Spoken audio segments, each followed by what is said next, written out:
Now that's significant. The Market Research Podcast.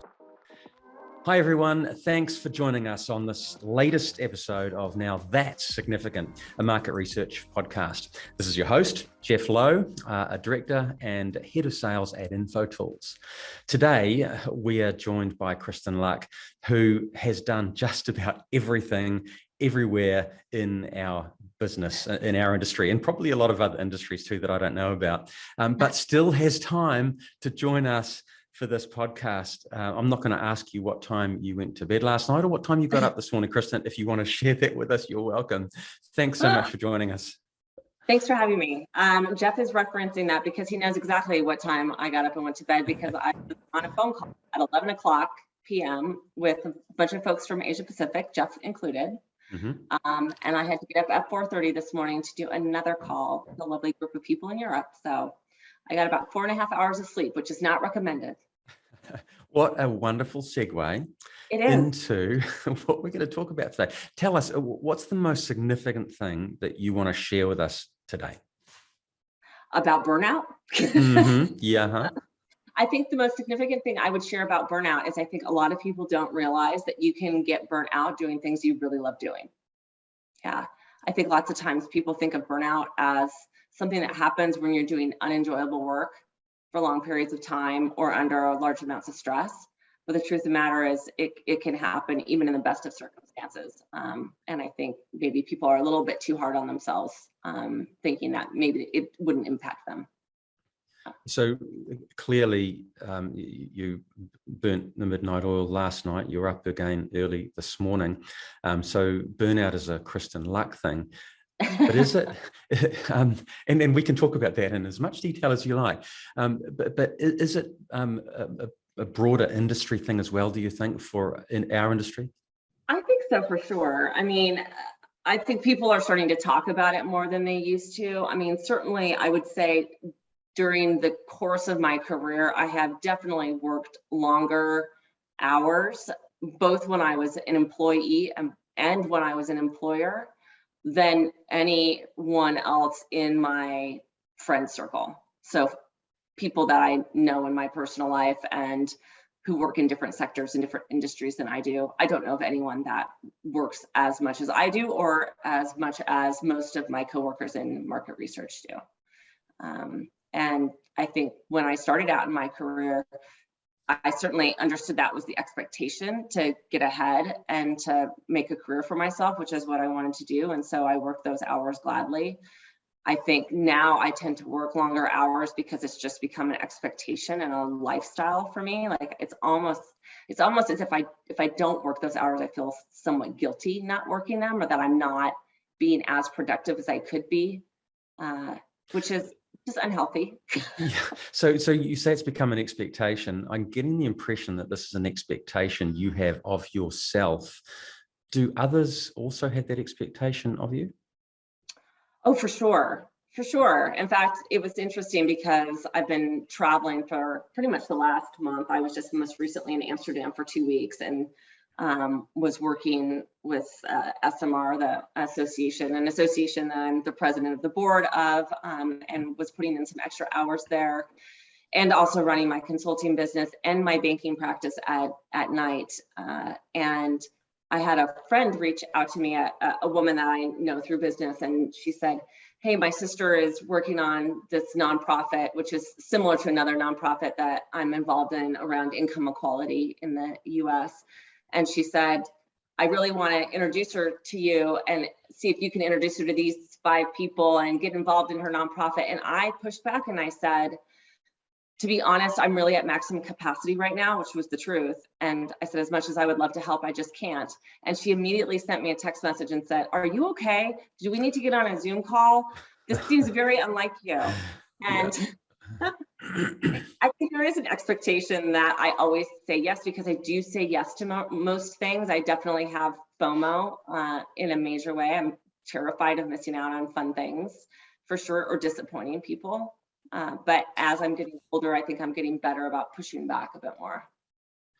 Yeah, so let's just roll this back to the beginning of your career. You said that you started out thinking that the expectation of you would be to work really hard. Yeah. If you were to be able to magically start your career again, knowing what you know now, do you think you'd approach it in the same way? 100% I would. Yeah. And I say that because I started my career at Lieberman, which is now called Material. And Lieberman, at least back in the day, was pretty notorious for many years of being a place where people worked really long hours. And there were probably much more negative nicknames for it than that. But I'm going to stick with that because I love my family at Lieberman / Material. And I'm super grateful for the time that I spent there, because I definitely would not have had the career that I'd had I not started out at that company. Without a doubt, I learned more in the 3 years that I spent there than I did at any other time in my career, and I'm immensely grateful for it. But I also worked some incredibly long hours.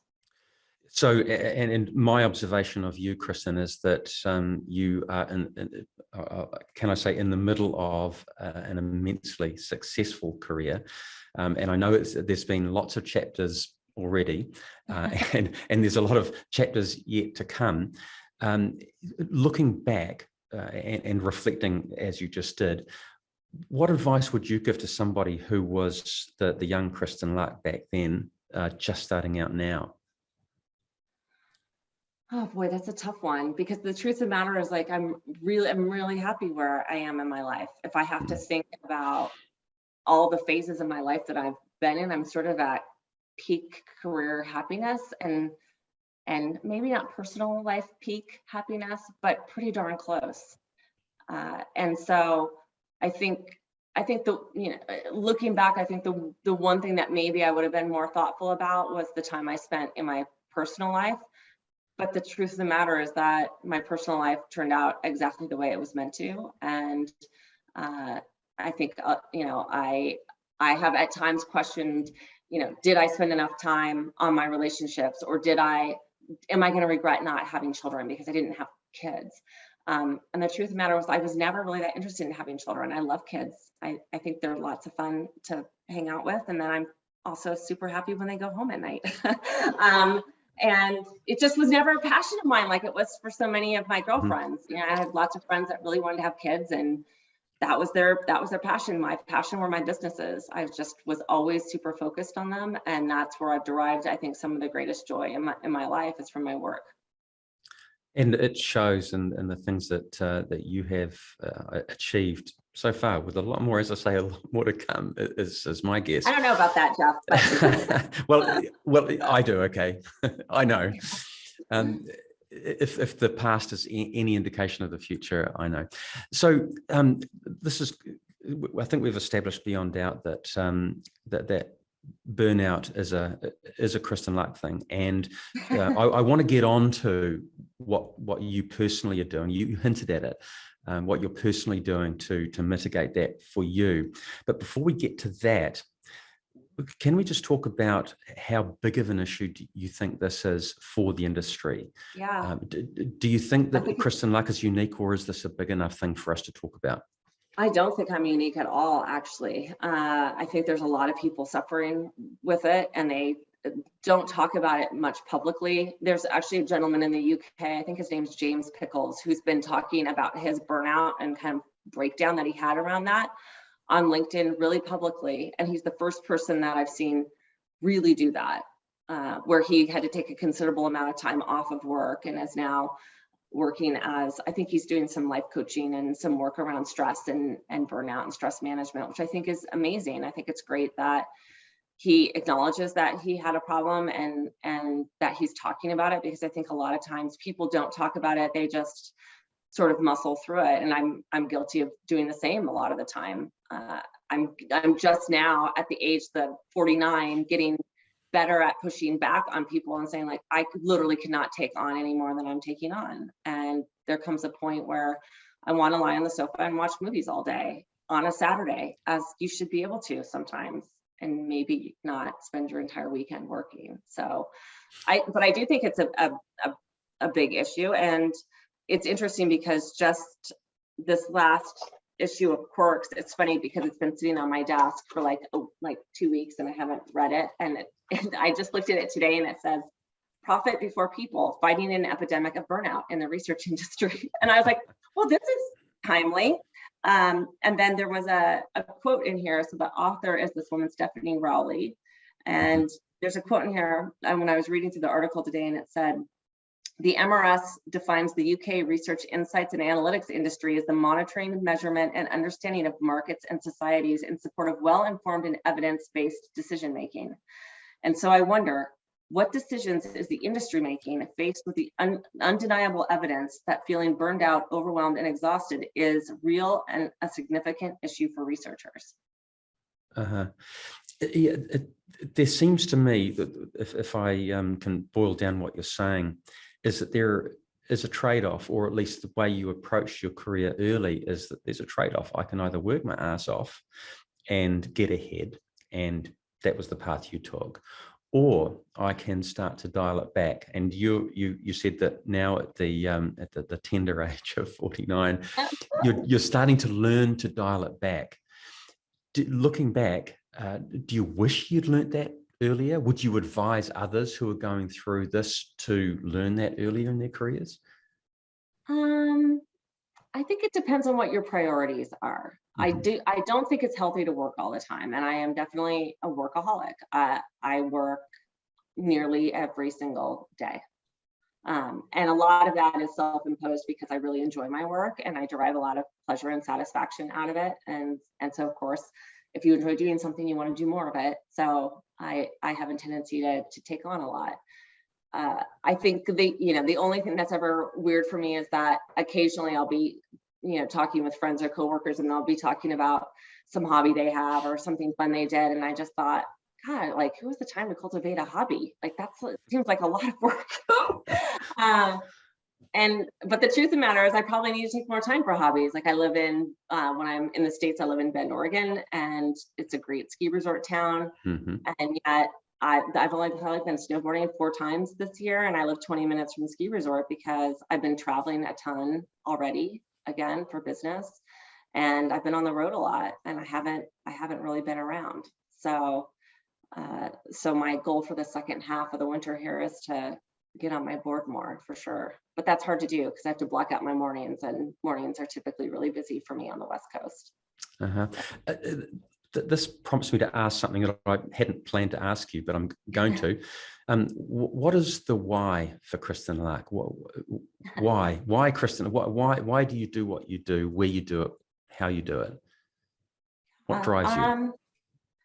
That's a good question. I mean, now I'm really driven by helping other founders monetize their businesses. I mean, I think one of the most rewarding things in my life has been the ability to scale and then monetize my companies. And I derive a lot of satisfaction out of that. And I think there are a lot of founders that don't understand what the path to that monetization is or what that looks like. And particularly for female founders, I think it's a lot more elusive.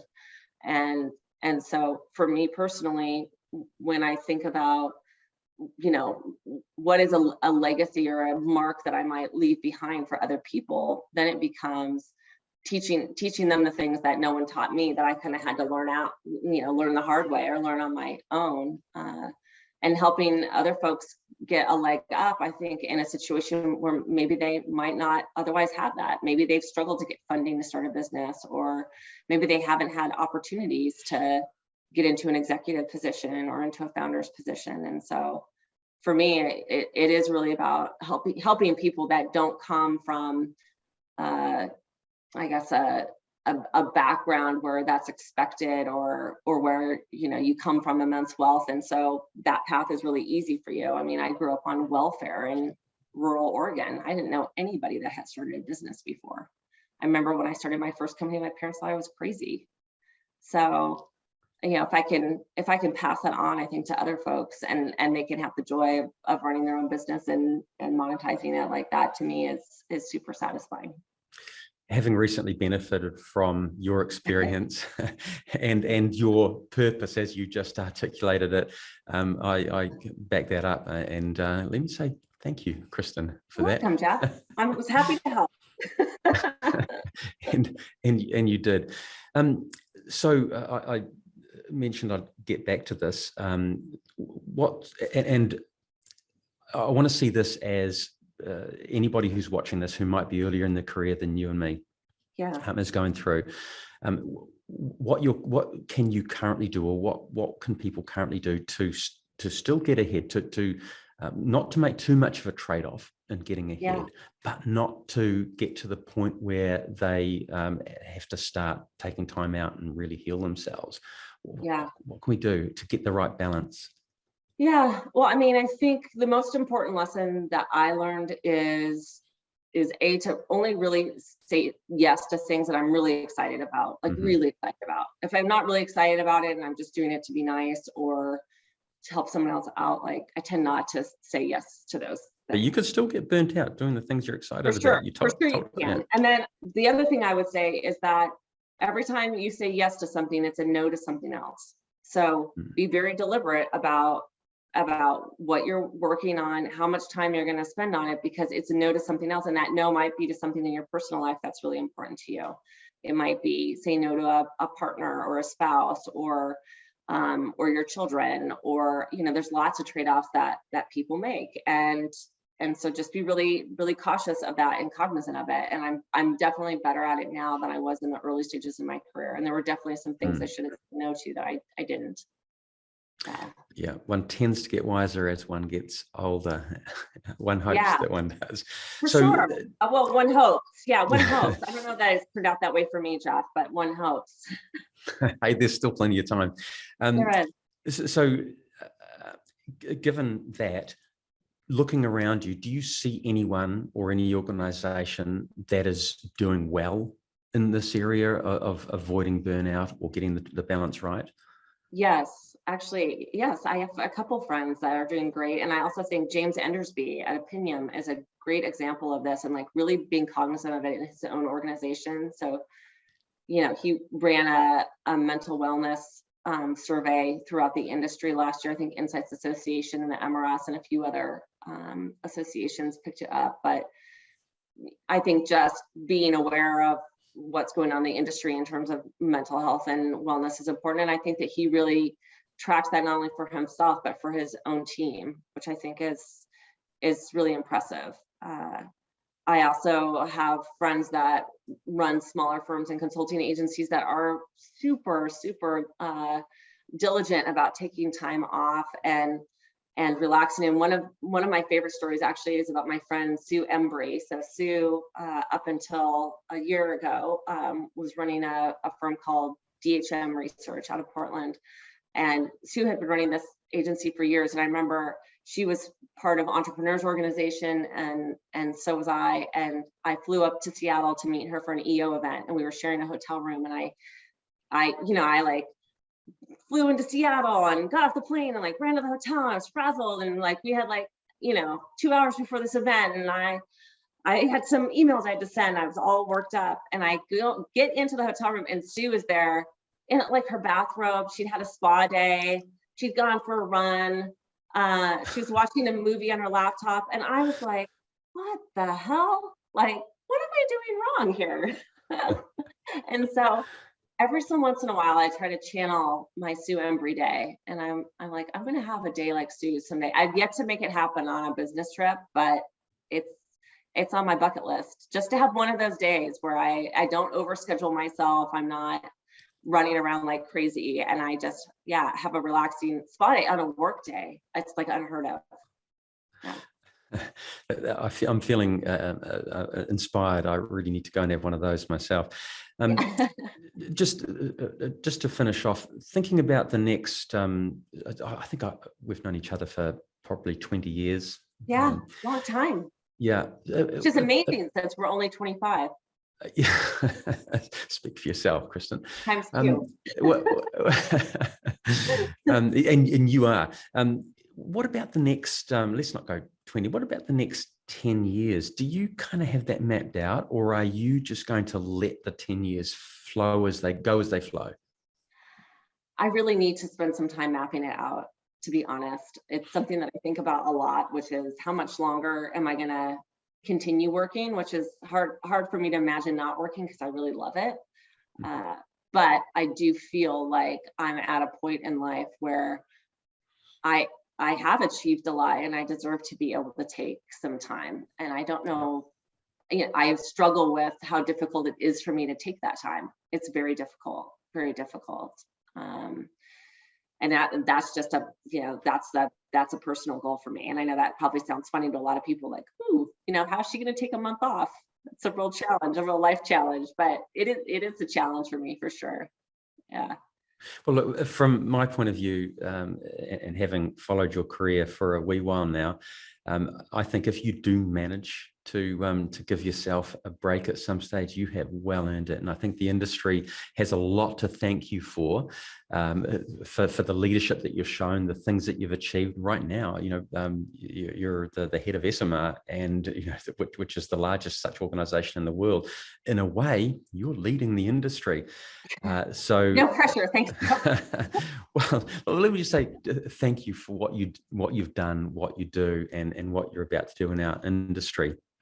And with that, let's wrap it. I'm going to say a big thank you to you, Kristin, and a thank you to everybody else who listens to this. I hope you get something out of this, as I have from listening to Kristin, as I always do.